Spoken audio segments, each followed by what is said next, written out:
Hey, I'm Sophia, and when I was a kid, me and my family always took trips to the beach.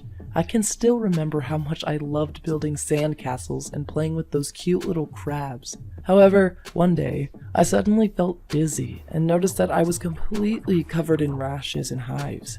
I got scared and ran to my mom to tell her that something was wrong. However, my throat was so swollen that I couldn't even speak. My parents saw that I was suffocating and rushed me to the hospital. Luckily, the doctors were able to save my life. But a few hours later, I got diagnosed with solar urticaria, or sun allergy.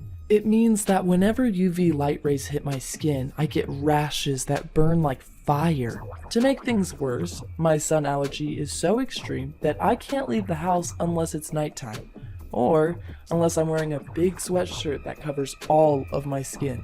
You can imagine how my whole life changed in an instant. The worst thing was going to school, because all my classmates could play on the schoolyard while I had to stay inside my classroom with the curtains closed.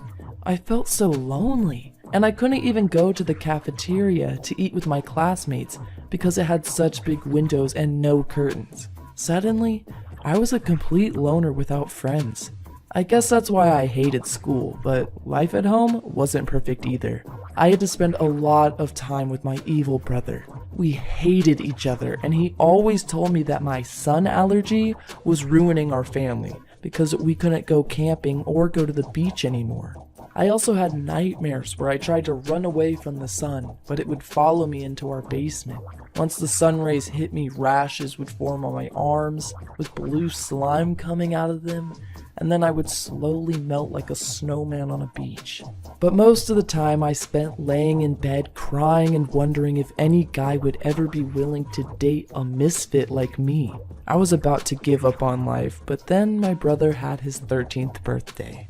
My parents asked him if he had any wishes, and he said his only wish was to go back to the beach. My parents got mad at him and told him to be considerate of my sun allergy and to stop talking about the beach. But he started crying, pointed at me, and said I was an evil vampire that was scared of the sun and tried to suck the blood out of our family. I remember feeling so terrible afterwards that I went to my mom and asked if she could bring me to a foster home because I didn't want to be a burden to our family anymore. Luckily, I have the greatest mom in the world, and she said that she would never ever leave me because she just loves me too much. I guess that's exactly what I needed to hear, because the next day I decided once and for all to stop being a victim of my sun allergy and to finally take control of my life again.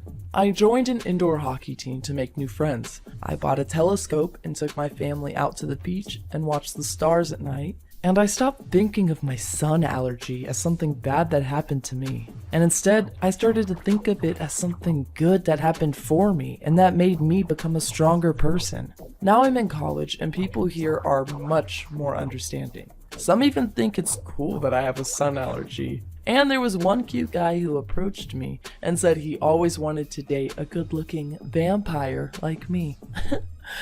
And I've also decided that if I should ever get married, that it will be during a solar eclipse, because that would be so romantic.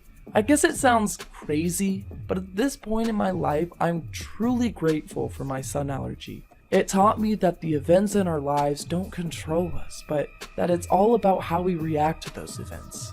The first 2 years after I developed my sun allergy, I couldn't stop pitying myself, and I spent every night crying myself to sleep and wondering why life was so unfair to me. However, now I've realized that complaining about things you can't control doesn't make sense. It's a waste of time and energy. Instead, I tried to only focus on those things that I do have control over, like studying for school or having a good time with my family, playing board games and making jokes. I just want to thank you for listening to my story. I hope you learned something from it. And please don't forget to subscribe to this channel for more animated stories.